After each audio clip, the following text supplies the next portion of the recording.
Muy buenos días, buenas tardes, buenas noches, dependiendo de la zona horaria en la que tú te encuentres. Mi nombre es Diana Ramírez, tu amiga como el viento, directora del Instituto Nacional e Internacional de la Sociedad de las Artes INISA. Y el día de hoy me gustaría que celebráramos a una supermujer, a nuestra 10ª musa, que hoy precisamente es su natalicio, y sobre todo poder hablar de ella y recordar datos muy importantes. Yo siento que para los que ha sido una inspiración desde muy jóvenes es todo un lujo. Así que, ¿qué les parece si me acompañan? Una mujer que desafió las normas de su época, deslumbró con su ingenio y dejó una huella imborrable en la historia literaria. Con solo 3 años ella ya sabía leer y a los 8 compuso su primer poema. Siendo niña quería vestirse de hombre para poder estudiar, y en el siglo XVII, en las profundidades de la llamada Nueva España, una maravillosa monja desafió todas las adversidades para convertirse en la voz rebelde de su tiempo. Su lírica y su prosa es un claro ejemplo de empoderamiento femenino. Hoy nos vamos a adentrar en la pasión y poesía de Sor Juana Inés de la Cruz. Así que acompáñenme para descubrir una historia maravillosa. ¿Qué les digo yo? Una mujer fascinante, Sor Juana Inés de la Cruz, en el siglo XVII, México, poeta y escritora. ¿Sabían ustedes que Sor Juana Inés de la Cruz fue una poeta mexicana del siglo XVII que de verdad movió al mundo? También conocida como la 10ª musa, una figura destacada de la literatura del siglo de oro español, reconocida por una inteligencia aguda y por desafiar las normas sociales de su época. Hablar de ella es hablar de una mujer adelantada a su época, una mujer que se rebeló contra la desigualdad con las mujeres. Y aunque fue monja, ella no tuvo nunca esa vocación, porque ustedes sabían que en esa época muchas mujeres se hacían monjas, y no precisamente porque tuvieran una vocación religiosa, era para no quedarse solas o desamparadas, pero su verdadera vocación era el saber, los libros.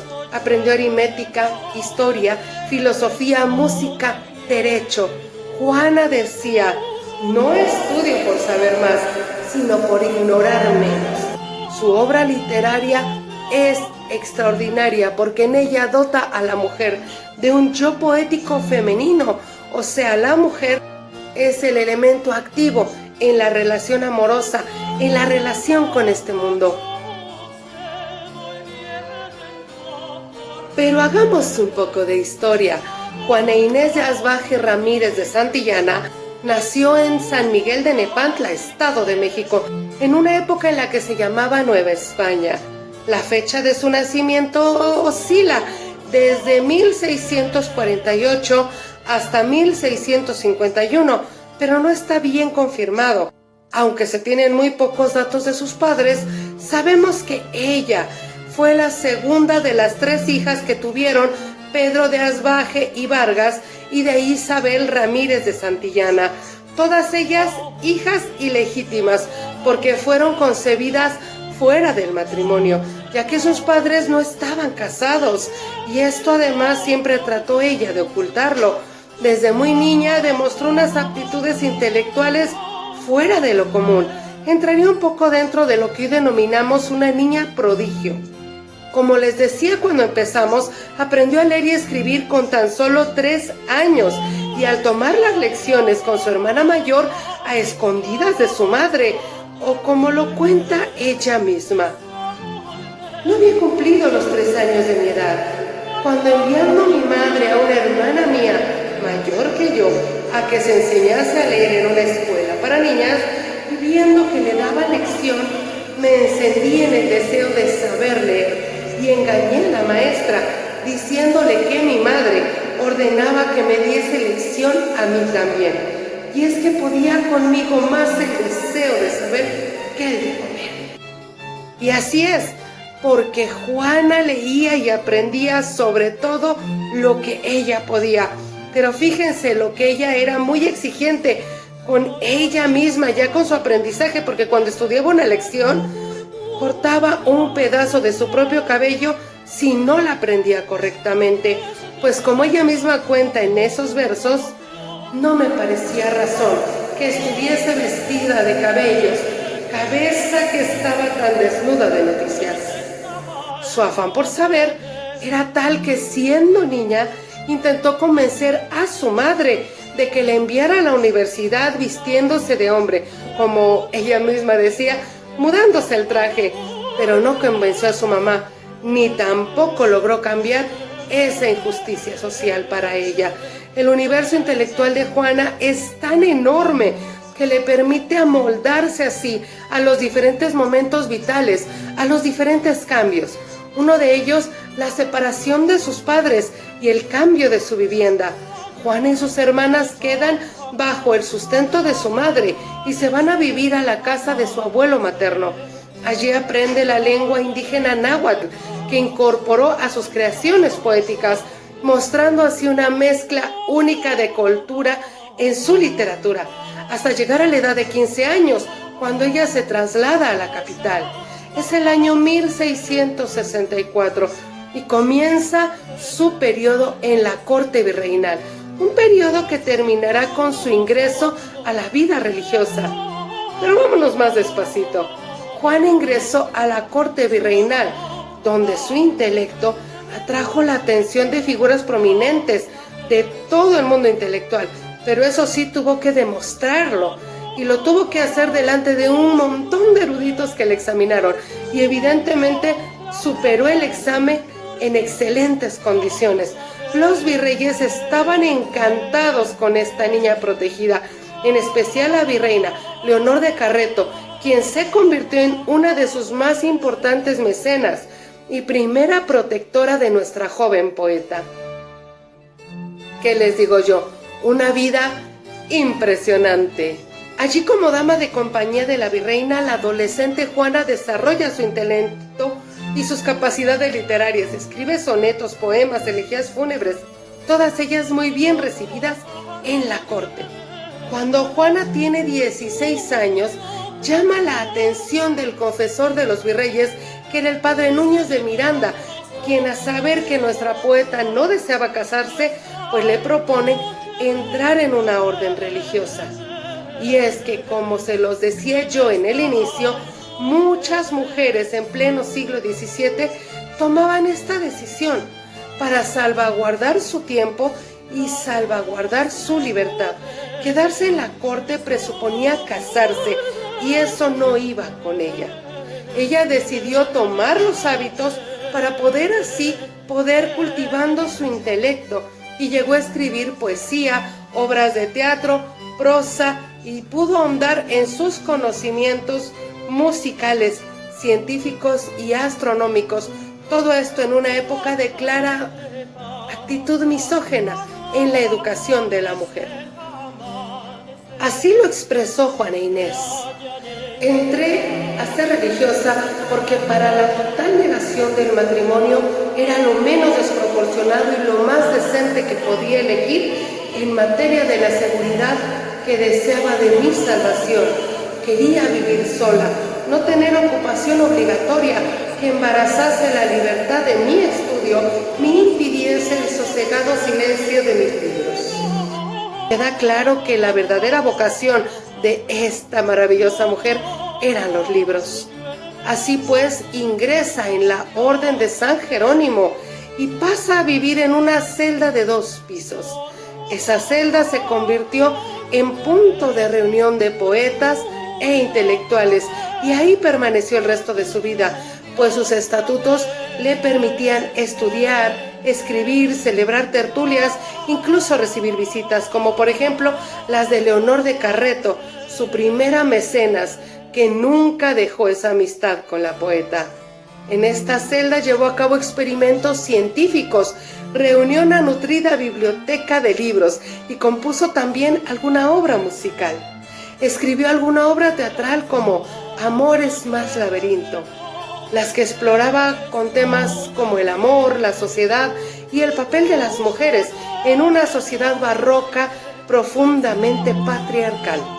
Nuestra Sor Juana recibió dinero por sus obras literarias, primero de la corte y después por parte de la iglesia, por tanto, era una profesional de su saber.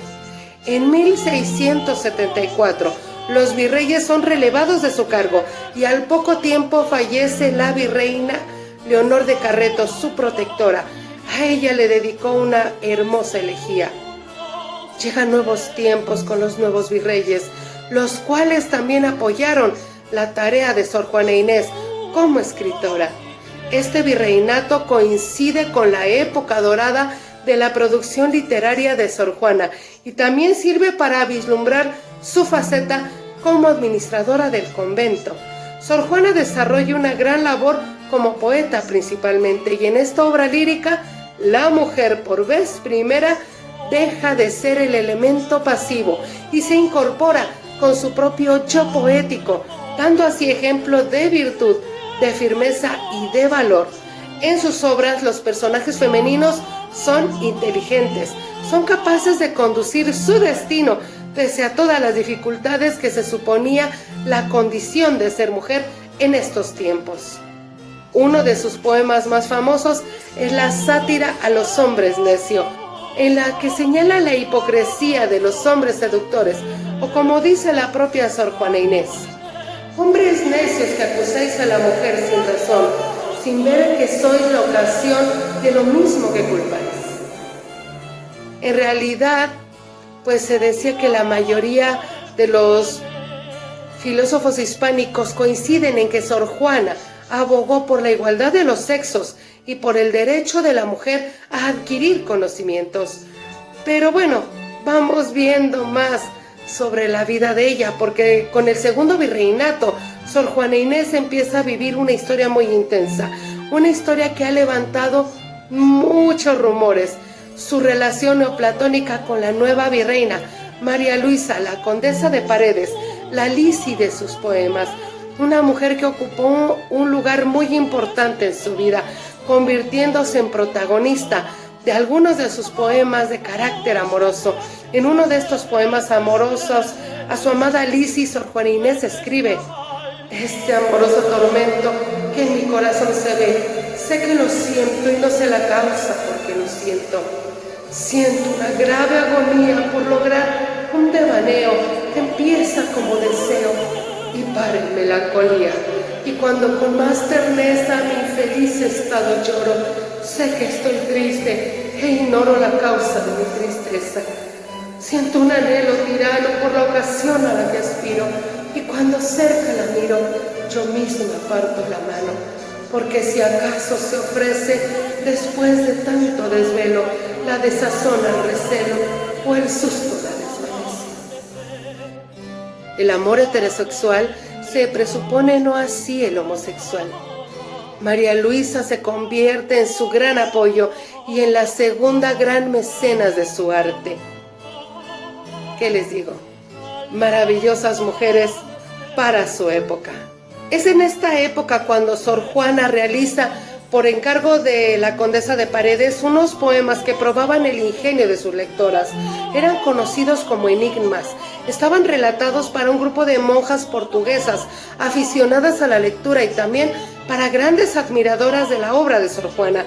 Bueno, estas mujeres intercambiaban esas cartas y formaron además una sociedad a la que dieron el nombre de Casa del Placer. Pero no todas las personas de poder, o sea, las personas de la corte o bien de la iglesia, apoyaban la labor intelectual de Sor Juana.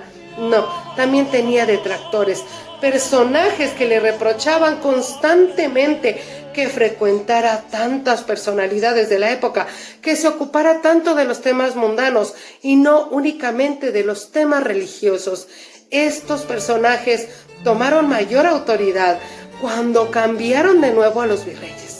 Sus mecenas tienen que regresar a España y la marquesa de Paredes se lleva textos de Sor Juana Inés con la finalidad de imprimirlos y publicarlos en la vieja España y darlos así a conocer. Pero bueno, entramos ya en esta última etapa de vida de Sor Juana, 1690.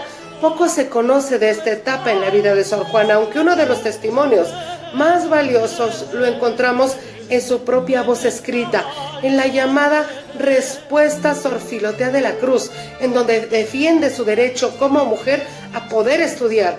La respuesta es una contestación a la carta que escribió el obispo de Puebla.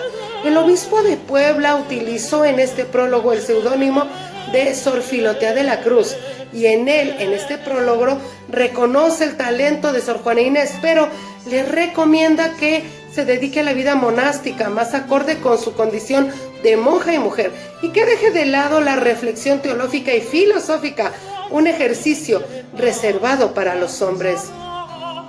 Aprovecha para reclamar los derechos de la mujer a la educación. Es una respuesta muy interesante, porque también señala a muchas mujeres interesantes de la historia, como Hipatia de Alejandría, una maravillosa mujer, de la que después podríamos platicar.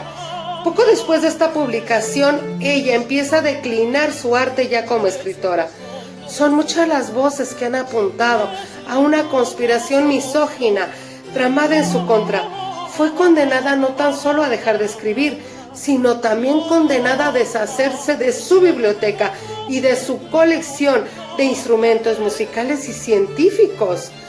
Hay que recordar que los cargos virreinales y eclesiásticos ya habían cambiado y ya no tenía sus mecenas. Sea como fuere, abandonó la escritura pública y se dedicó en sus últimos años a una vida religiosa en el convento. Justamente es de esta época en la que dejó escrito en el libro del convento: Yo, la peor del mundo. En 1695 se desató una epidemia de tifus mortal que se llevó también su vida un 17 de abril. Sor Juana Inés se dice que tenía 47 años de edad.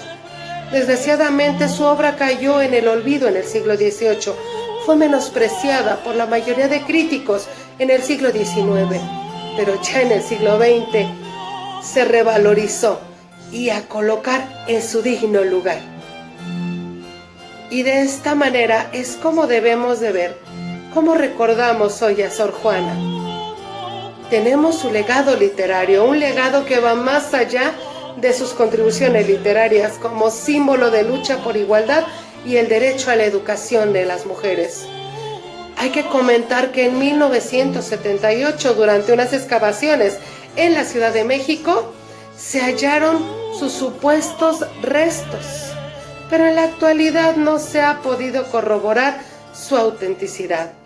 Desde 1993 se otorga el premio Sor Juana Inés de la Cruz para distinguir la excelencia del trabajo literario de escritoras en idioma español. Y también la figura de Sor Juana ha inspirado películas, documentales y obras magníficas sobre su figura. De todo esto, ¿qué les digo? Hasta en el Museo de Cera la podemos encontrar ahí en su celda. La verdad, la vida de ella es un ejemplo para cada una de nosotras. Una mujer pilar que por su vida y todo lo que consiguió para nosotras nos hace dignificarla y seguir avanzando en este mundo literario. Muchísimas gracias por haberme acompañado hoy en su natalicio. Celebremos con alegría a una grande entre las grandes.